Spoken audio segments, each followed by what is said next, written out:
Hello, my name is Justin Bates, and I will be doing my dissertation about a group of Latter-day Saint Christians who traveled to California aboard the ship Brooklyn in 1846. As part of my research, I've conducted a careful assessment of the Brooklyn Latter-day Saints historiography, which has revealed some gaps in the existing interpretations that my research will help to fill. So let's take a look at a couple of examples of this prior research. First here we have Conrad Hawkins' Mormon Pioneering and Colonizing in California. This thesis is now 77 years old, and while admirable in its aim, was much too broad in scope to be comprehensive in the areas that my dissertation will address.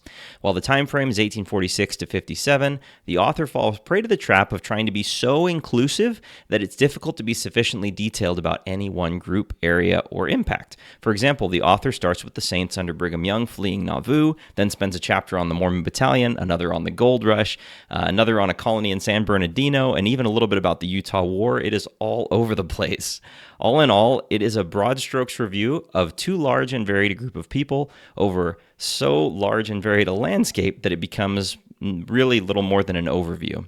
Stylistically, the content is generally presented in a narrative format as opposed to an analytical point of view. In terms of methodological considerations, the author seems to have given undue emphasis to secondary sources, at least when telling the story of the Brooklyn Saints. The sources that he used in discussing the Brooklyn Saints were usually secondary as opposed to contemporary first-hand accounts.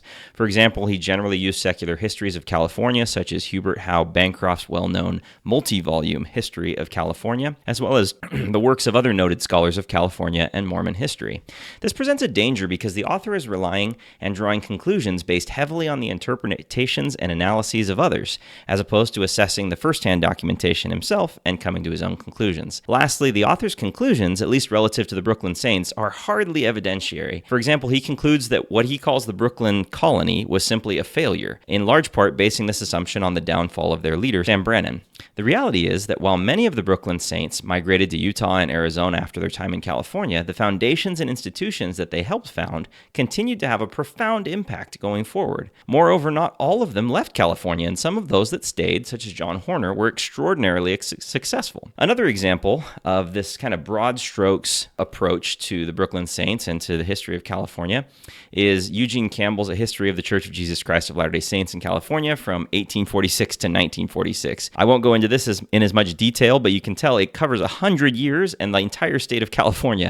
So it's very broad strokes as well. Another example of prior work that's been done was Clint McCready's terrifically produced and researched New Hope, a Mormon colony in Central California. The challenge with this one is that it's on a very narrow subject, which is the colony of New Hope, which was just one of many colonies that the Brooklyn Saints helped to found. The author has a healthy blend of primary sources, such as journals and other first-hand accounts, with secondary sources that draw on main thought leaders in the historiographical timeline of the subject. Methodologically, the author chose a narrow scope that allowed him to provide a comprehensive examination of the reasons the colony was founded and why it was ultimately abandoned. Unfortunately, while the conclusions were well argued, the scope was so limited that they missed the broader picture of the Brooklyn Saints' impact. In contrast to the work that has come before, my dissertation will help to fill a gap in our understanding of the historical record of California by striking an appropriate balance of scope. It will focus on a handful of specific individuals within the group of Latter-day Saints who sailed aboard the Brooklyn.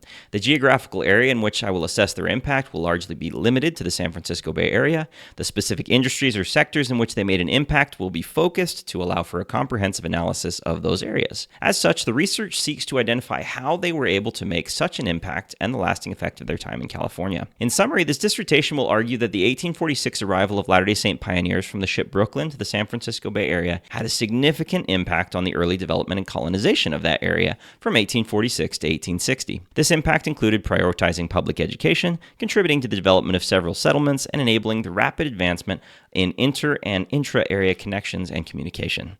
Thank you.